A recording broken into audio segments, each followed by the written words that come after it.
I'm going to go ahead and change this to mouse over, just to see if that makes any difference. Yeah, we've got that. Okay, so let's try this. Yeah, okay, right, okay. So let me just explain how I fixed that, and then I'll tell you how stupid I am. So we've got focus in here. We'll change this to mouse over, which I guess is a better event handler for this here. Focus in would be for something like a text field or a text area, you know, sort of anything like that, that we focus in either by clicking on or tabbing to. Mouse over is obviously we're using our mouse and we're going over an element.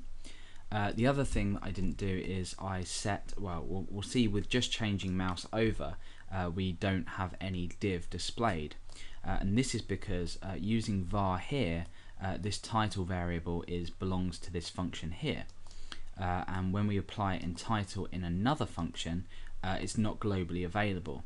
So by removing var, we just have this title equals something, which means it's globally available to be used here. So when we refresh, it's, you know, available and it's happily working again.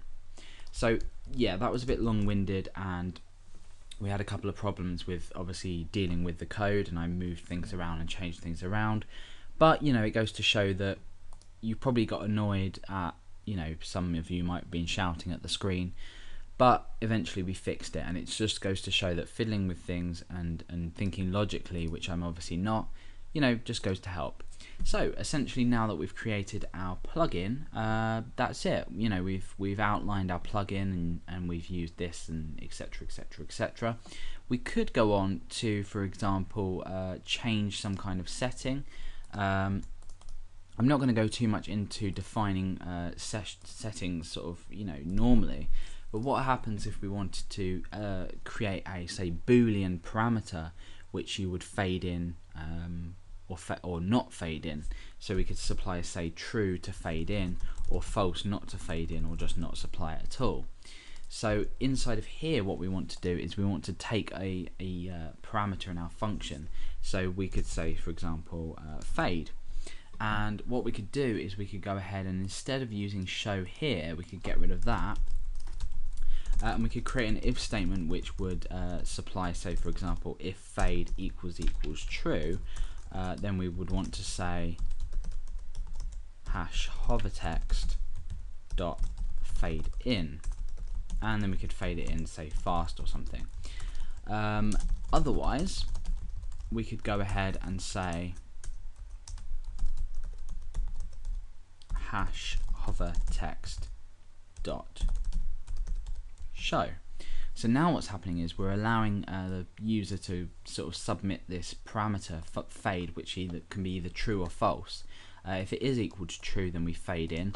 Otherwise, we could say if fade is equal to false, then show, or fade equals undefined. So fade equals undefined would be to not supply it. We could say false anyway, and that would mean that we don't fade in. So let's just try it out first of all with nothing in here. Let's refresh and hover over, and something's gone wrong once again.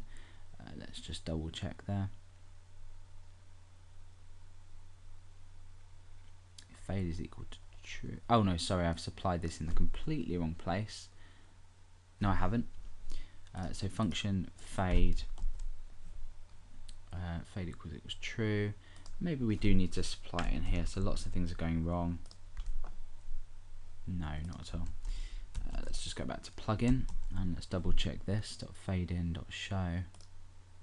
Oh, sorry, else if. Okay, right, so you can really shout at the screen now. Okay, so now we've just got our normal showing, you know, no animation going on. If I was to change this to false, we would also obviously get the same effect where nothing fades in. But if we change this to true, the parameter that we've taken, which is fade, is obviously set to true now, so we fade in fast rather than just showing. So when we refresh, we actually just, you can see it sort of fading in, so it looks a bit nicer. So that's an example of just basic parameter passing or argument passing inside of your plugin. There are much more advanced techniques, so go ahead to the jQuery documentation and have a look at how you would pass, you know, more advanced option variables to your plugin. But for now, that's just a simple plugin. We've spent longer than we should have probably debugging it, but then again, that's just life. It does actually happen. So I hope you enjoyed creating this kind of plugin. Go ahead and feel free to start making your own plugins. It's quite fun, and I hope that sort of helped you with the fact that I couldn't actually write the code out and I was messing around a bit. But there we go, that's it. But yep, your first plugin, or something that's a bit more advanced than you might usually create, but nevertheless it works and it's quite